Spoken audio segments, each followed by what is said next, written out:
Hello, and welcome back to another episode of Insufferable with me, your host, Lindsay. How? Um, I am sick. It is true. I sound terrible. It might be difficult to listen to this episode because of the voice of it all. And if you thought I was sniffly before in previous episodes where I was perfectly well, there will probably be worse sniffs in this episode, but I'm gonna cut kind of try to keep it short, because um I'm sick and I need the rest. So, welcome back to episode 23 of Insufferable. Um, y'all, I've been busy. We've been out, we've been living it up. Um, if you are watching on YouTube, which you should be, you will see I'm wearing this glorious witch hat for the season. I kind of wanted to dress up like really cute today. I wanted to do a whole thing. But as it turns out, I'm not feeling well. And I was supposed to film on Wednesday and something happened and I couldn't. And then on Thursday, I was at Disneyland all day. And then yesterday, I was coming down with the sickness, but I thought maybe by tomorrow I'll be better. Today is tomorrow and I am worser. So I'm just gonna, I'm gonna give you what I can. Okay. I am committed and we're gonna do what we can. Yeah, we've been busy. We've been to Disneyland twice this week. That's probably why I'm sick, to be honest. Fun fact, back in the day, I actually contracted rotavirus from Disneyland in like 2005 or something like that, and I almost died as a result. Okay. Pro tip, rotavirus, she is no joke. She does not play around. She is a killer. And yeah, so luckily today I'm not body sick. I'm just nasally sick. Um and I'm just, yeah, I'm not feeling great. Not feeling great. But that's okay. Anyway, that's what you get for going to Disneyland twice in 1 week. Trying to get my passes, the money's worth, even though I did not pay for it. But shout out to my brother. I will be getting your money's worth out of my pass that you bought for me. So thank you for that. And I will be going to Disneyland next week as well. I've been Disneying it up. Um, and I have plans for Halloween now, you guys. I feel like the last several episodes I've been saying, yeah, still no plans for Halloween. Nobody's throwing a damn party. We're having a cute little witchy girly get together on Halloween. I'm gonna dress up as a clown, which was what I wanted to do. So I manifested that. It came true. The homegirl's throwing a little party at her house. And by little, I mean little, and that's how I like it. I like a slow pace. Okay, I like to go to a bar every now and again, but I just don't want anyone else to be there. You feel me? Who else is like that? Who else wants to go out and wants there to be no one else out? No one? Okay. Well, yeah, and that's why I don't really meet a lot of people. I recently went to a dinner party at this rich man's house. And I was a plus one in that situation. I did not know this man, even though he turned out to be a very nice man and an amazing chef. Um, but he was saying anytime anyone asks them if they can bring a plus one, he always says, "Of course you can bring a plus one. That's how you make more friends." And I thought that was the sweetest thing ever. And he's not wrong about that. Um, I don't want any plus ones in my house. But then again, I did not have a house the size of this man's house. It was very big and he was very proud to show it off. We got the full tour. And that was a fun night, and the food was good, and we did karaoke. It was very fun. It was very fun. But that guy is making connections because he loves a plus one. He always says yes to a plus one. Um, and that's not me. And that's why I don't really be meeting people, because I be staying in the house, and then when I do go out, I don't want there to be anyone else out. Okay? What are you gonna do? I'm trying to stay cozy because it's, like, a little bit gloomy today, but my hat is not allowing me to have this blanket over my shoulders, which is unfortunate. But I am committed to wearing the hat. Oh yeah, the hat is handmade, bitch, by the way, from my Aunt Brandy. She's like a master quilter, and this is a quilted hat. Peep the vibes. I don't really have the angle to show you the full details of it all, but if you don't have a quilting woman in your family lineage, I'm sorry for you. You know, you need one quilter in the family. It's kind of essential. So, yeah, I love this hat. It is a little bit obstructing my view of the camera, so I don't know, you might be able to just see half my face for this entire episode. But whatever. Some of you guys are just listening and you don't even care about the visuals anyway. Yeah, so what's up with this week? Yeah, Disneyland twice. Been watching a lot of movies. Oh, Love is Blind is over officially. We are waiting for the reunion. If you do not watch Love is Blind, you can fast forward 5 minutes because I'm just going to give my thoughts on the show. And then we'll see what happens at the reunion this coming week. One thing I will say about reunions for reality shows now is why the fuck is it black tie? I don't know if you guys remember like reunion episodes for like the Bad Girls Club or like Jersey Shore or whatever. It's like they look nice at the reunion, but in Love is Blind and also Love Island, like, they are black tie, they're formal, they are going to the Met Gala in these outfits, and it's sort of become something that people are really looking forward to is, like, seeing the first looks. That's a whole thing. The first look of, what everyone's gonna be wearing at the reunion. I don't know why you would need a diamond encrusted dress to come to the Love is Blind reunion, but that's how they do it now.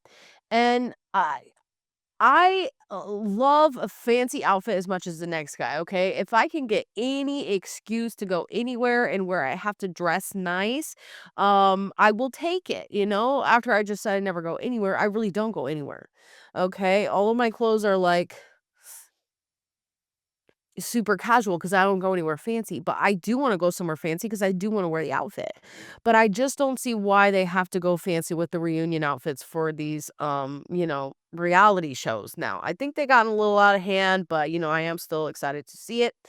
Um, but yeah, Love is Blind USA, season 9 was nothing short of tragic, okay? I think we can all agree that the human experiment of is love blind is over. It doesn't work anymore, okay? It worked in season 1. We know that there are some good couples from season 1, one of which just had their first child. So, love was blind in season 1. Season 9 now, these people just need to get their little social media following up. They just need to get a little following. And that's what they're coming on the show for. They are not coming on the show for love, and you can't convince me, either way. It's like difficult to watch it now. I know it's not supposed to be good and like it's not quality TV. I mean, it used to be, but let's not pretend that Love is Blind because we know it's not. We know it's not, and that's all low key why I love watching the show too, is watching their first look, like, after they've fallen in love in the pods and someone proposed to the other one, they said yes, and they finally get to meet in person. Um, that part of the human experience is pretty intense to watch, I'll say that. So, yeah, I think they should stop making the show, to be honest. Will I tune in if they make another season? Yes, I will. Will I talk shit the whole time? Yes, I will, because they need to stop making it. Um, I think that c consec the general consensus was that Jordan was the only real person on the show. He was the only one that had real feelings and da da da da da. I never liked Jordan. No offense to him. Um, I did not like his personality. I did not think he was funny. And the fact that he can't talk about his job is kind of weird. It's like I don't know if he's like embarrassed about it or whatever, but he's never gonna match up with Megan, dude. I fear if you are at a certain tax bracket, you need to date within that tax bracket. You can't be dating and or marrying someone who's in such a lower tax bracket than you that you can't relate to them anymore. It's not a relatable. There's not You guys don't have anything in common. It's difficult to see because I am at a low tax bracket. I'm at tax bracket 0. Okay. Do you think I want to listen to my man talk about how he casually went to tennis this morning and he's casually looking for a $2 million home to just buy casually? And I was fucking working at the warehouse all day and I come home and I'm fucking tired. And my husband, who's been doing yoga and Pilates or whatever, casually throughout the day and having Nobu for lunch wants to now ask me about my job. No. No, I do not. It's different if you're gonna say, "Oh, quit your job. I got everything. I'll pay for everything." You can also go to yoga casually in the middle of the day and whatever you want to do, I'll support you. But that's not what happened with Jordan and Megan. Megan did not offer that, or at least she didn't on camera. And low key, Jordan probably didn't want that anyway, you know? It's okay if your lady is a breadwinner, but I don't know. I also feel like if you make all of your fortune from working in oil and gas, you're inherently a bad person. I fear. That's just my personal opinion. I think that she's probably really shady. She gives me the vibe of like she oh, sorry, my nose is like, ugh. She gives me the vibe of like she be dumping chemicals into, like, small towns drinking water and looking the other way type shit. That's the kinda shit that she gives, okay? That's alleged. I'm not saying she does that, I'm just saying that is the vibe that she gives, and I don't know why Jordan ever thought that they were gonna be, the fuck? And all she could talk about was buying his kid stuff. I fear people with money don't understand human connection anymore. There is a point of the income brackets in which you lose human connection. Okay? And sometimes it doesn't have to be but that much of sometimes I need you as a partner to be strong and reliable in a physical and emotional situation. Okay? But you think that you are fine to just give money to the situation, you know? Like, I actually don't need your money. I need your physical and emotional support. I'm stuck underneath a car. Can you lift this car to get me out from underneath it? Or are you going to call the best crane operator in the city and have him come lift me off of the car off of me? You know what I'm saying? I'm not saying anybody can fucking lift a car. I'm just saying, like, sometimes money is not the fucking solution when you're trying to connect on a human level. Okay. And the way that Megan was constantly like so ready to buy Jordan's kid stuff, Legos, shit like that. It's like this bitch is not, she doesn't know how to connect. She doesn't know how to connect. And the fact that she wanted to talk to him about his job is just rich people do that too, and it pisses me off because I've worked like um catering jobs for, like, rich people's birthdays or whatever, and, like, rich people love to hear about the plight of the poor, you know? Like, if you are a server at a rich person's birthday and you're walking around with fucking hors d'oeuvres or whatever, I'm not saying you're poor if you're doing that job. I was poor when I was doing that job. I took on that job for extra money because I was trying to make rent type shit. So, when I worked that job, I was so, annoyed because I would be, like, walking around with hors d'oeuvres, and then I'd go up to to the guests, offer them, the hors d'oeuvres, and they'd be like, "So what's your story?" Bitch, don't fucking ask me what's my story. I am a server at your rich catered birthday party in your mansion on the water. What the fuck do you mean, what's my story? You gonna give me a check? Are you feeling charitable?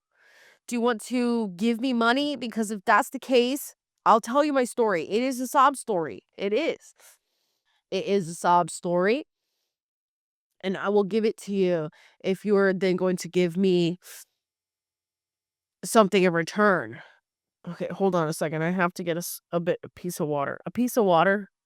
I almost said a slice of water and then I said a piece of water. It's not even better. Okay, back to it. In Megan's defense, she's so rich and she's curated her life in this way where she can do all of the excuse me, the hat is like fucking me up right now too. She's curated her life in this way where she is able to do all of these leisurely things and travel and eat good and blah blah blah blah blah. She's obviously worked really hard to curate that type of lifestyle, and she was never going to have that type of lifestyle with Jordan. He's not that type of guy. And to be honest, he needs to be arrested for that damn chicken smoothie. And I'm for real about that. Somebody put him in cuffs.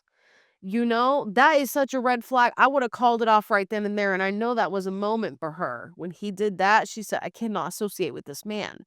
And I am poor. I am a poor person. Okay. And I wouldn't do that. I would not put some fucking chicken breast in a blender and drink it. It makes me fucking nauseous just thinking about it. And I'm sick on top of that. Don't make me think about it. I'm pissed, dude. Arrest him. Allegedly. I don't know if I have to say that for that. That is a joke for all illegal purposes or whatever. So anyways, yeah, those are my thoughts on Megan and Jordan. I knew none of those couples were going to get married. It's it's all bad all around, and it was a bad season. And the last season was pretty bad too, but there was like some hot tea, you know? Excuse me. Oh, there was some hot tea. There was some cheating going on, which is always hot tea. It triggers me because you guys know I hate cheating. Um, but yeah, that was probably the hottest tea. And yeah, I guess Love is Blind UK is kind of good too, but I don't know. I think I'm just over the show. We know that Love is not blind, and we know these people are coming on the show for a very specific agenda, and it ain't love and marriage, I'll tell you that. So, yeah. Other movies I've watched this week cuz I'm still on my movie kick. I was on my spooky movie kick, but then I got on my Disney movie kick and I watched all of my favorites this week, and those are as follows. Number 1, favorite Disney movie. I'm talking vintage ones too. I'm talking old ones, okay? Because I love Ratatouille. She's my number 1 as well, but she's like new and she's Pixar, okay? I'm talking Disney. I'm not talking Disney Pixar. Oh my God. I can't stop hitting the fucking microphone today. Robin Hood. Robin Hood is my favorite Disney movie of all time. It has the most noble storyline, okay? And as a man, you should look up to Robin Hood. You should see him and say, "This is the blueprint for being a good man." You know? And at the same time, I know that men, like, they wanna be good, but they have to, like, cheat and steal some way or, like, kill, right? They have to kill, they have to cheat, they have to steal. Those are, like, the 3 foundations to, like, keeping a man happy, right? It's sad, but it's true. That's why they have these, stupid ass masculinity retreats in the middle of the forest where they all kill animals in the forest. I do not support it, but allegedly that makes them feel good to kill an animal. Not a big fan myself, but if that's what you got to do, that's what you got to do.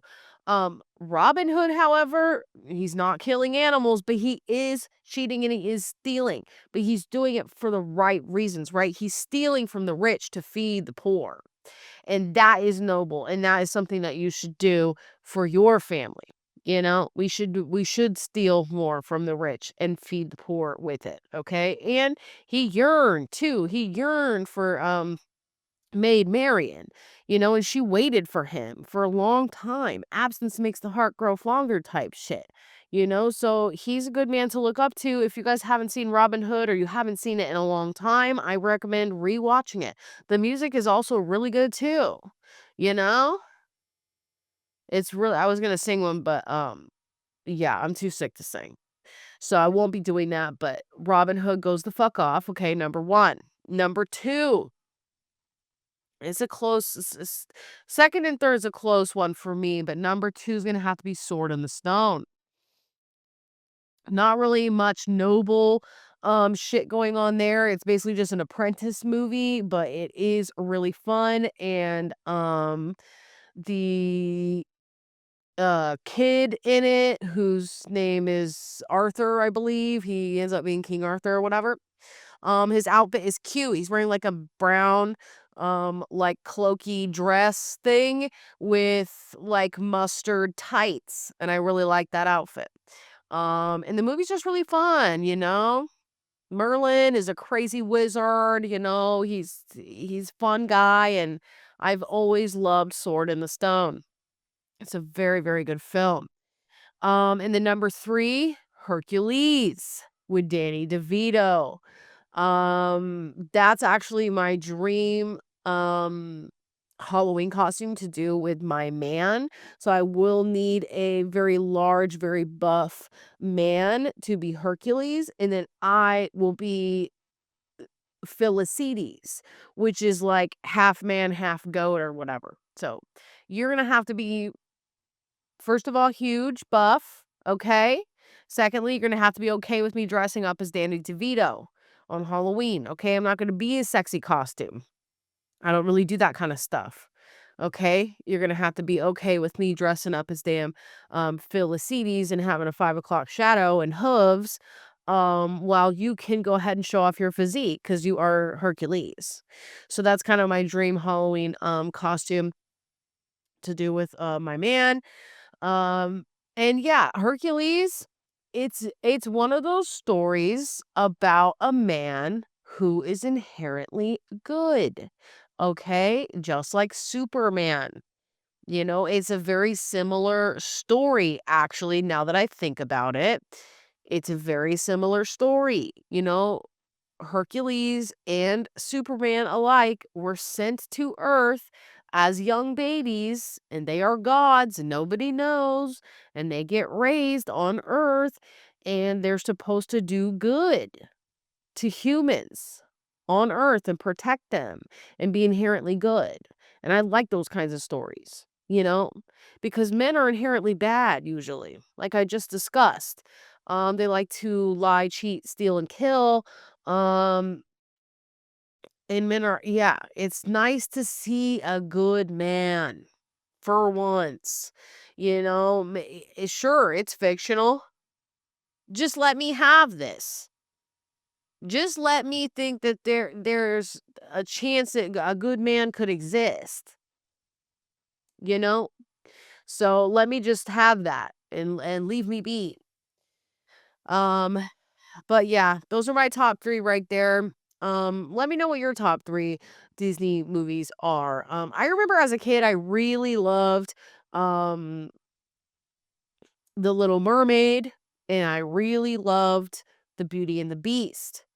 However, those storylines, if you really think about them, they are very, problematic, and I don't want to, cancel these old movies, okay? After watching some of these old 80s slasher movies, I understand that the perverts were out. The perverts were out, they were perverting on camera, and nobody was saying anything about it. Nobody was batting an eye. Everybody was hooking up with 15-year-old girls, and nobody was saying anything, which is fucked up, right? In 2025, we don't do that. We call people out for for doing perverting stuff, and we're gonna stay, on that path of holding people accountable for perverting. Okay.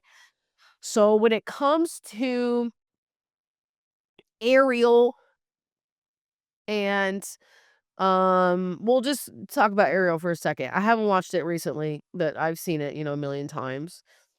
I had the bedspread. And the music is good. All the music is good in The Little Mermaid. It slaps. And Prince Eric, pretty fine. Pretty basic man, nothing really special about him, but he's pretty fine. He's got some nice eyes and nice smile and a thick head of hair. That's kind of all we can hope for. The bar is in hell. But Loki, he finds her, naked on the beach and brings her back to his house, and she can't even talk. And something makes me feel like he was kinda stoked that she couldn't talk, Men like that vulnerability because they wanna go perverting. So I think that the storyline can be, construed, as not good. Um, and that is sad. It is sad because it was one of my favorites when I was young. Same thing with Beauty and the Beast, okay? She's literally being held captive by a giant beast of a man, okay? And he's got a temper, and she has to have dinner with him. And the only people there to protect her is a fucking candlestick? I mean, it's unsafe. It's unsafe the situation she's in over there. So, yeah, but you know what? I've always loved a long-haired man ever since I was young, dude. Brad Pitt, he had a ponytail when I was growing up, and that was the kind of man that I liked. So, in Beauty and the Beast, when he turns into, the handsome prince, um he's got long hair. I think he's fine as hell. Um, I've recently discovered that everybody else in the world thinks that he's the ugliest prince. I do not agree. I do not agree. And you know what? I was like 5 years old when I was watching that movie, and I thought that man was fine as hell. Okay. So there's that. But I also really like the story of Beauty and the Beast in the sense of how this witch comes to this prince's house, and she's ugly as hell, and she asks him for help. It's raining outside or something. She needs assistance, and he's a rich prince. He lives in a giant castle. She really just needs shelter for the night or something. I can't remember what she was asking for. And he said no because she was ugly. He said, "Get out of my sight, you ugly bitch," or something along those lines. And she then turns him into first she reveals herself as this beautiful goddess witch. Okay? She was just pretending to be ugly. She was shape-shifting in an ugly body to see if he would help her. And once he didn't help her because she was so ghastly ugly or whatever, um she reveals herself as a beautiful, beautiful witch. Fine as hell, body T, hair long. So she then casts a spell on him to make him ugly, which, nice try. I like the beast. I think he's fine as hell too. if he wasn't so mean, after he becomes nice, after he learns how to, talk to a woman and, be nicer because she's being nice to him, at some point she like fixes his wounds or something. He gets cut and she's like dabbing his wounds and like being a good woman to him. And he's like, okay, maybe I'll warm up to being nice. After he's nice, it's like, okay, you're a beast, but you're nice. That's actually the ideal man. I want you to be big and scary looking. I want you to be intimidating. I want people to think you are a monster walking down the street. But at the end of the day, you're soft as hell with me and you do whatever for me and you make sure that I'm safe and that nobody ever messes with me. Okay. That's actually the ideal man. So there is a point in Beauty and the Beast where she's got the perfect man. She has curated him to the perfect situation. Okay? He's big, he's burly, he's scary, but he also loves her. And he's softening up on the inside. His little heart's getting soft on the inside. But then he turns into a real man and we don't know what happens after that. You know what I mean? He could have turned back to his old ways after he became fine as hell, long hair ponytail man. He could have then said, started treating her badly, saying that she's ugly or whatever, because we know that's how he was before. So yeah, Beauty and the Beast was always a good one for me. I always liked it because Belle had the best dress, and you cannot convince me otherwise. Cinderella could never. Aurora could never. Snow White could never. Their dresses, while beautiful, not as beautiful as Belle's yellow dress. Okay? That's just my personal opinion, and it is correct. Um, but yeah. Oh, another man that you all should look up to, as a man is Pacha from Emperor's New Groove. Another movie that I watched this week, which I remember is definitely in the top 7 um favorite movies. Okay, Emperor's New Groove is good and the story is good and Pacha is a good man. And I'm not going to go far into it because I do think I need to wrap it up because my throat is drying out. I need to shut the hell up. Um But yeah, Pacha is a good man. You should watch that. And that is a character that you can look up to as a man. If you're looking for someone to look up to or have learn a lesson from or emulate in some way, Pacha is really good for that. So that's a good one. Um yeah, I think that'll be it for me today, you guys. My throat is shriveling up and somehow my sinuses are swelling up simultaneously. So it's not feeling great for me over here.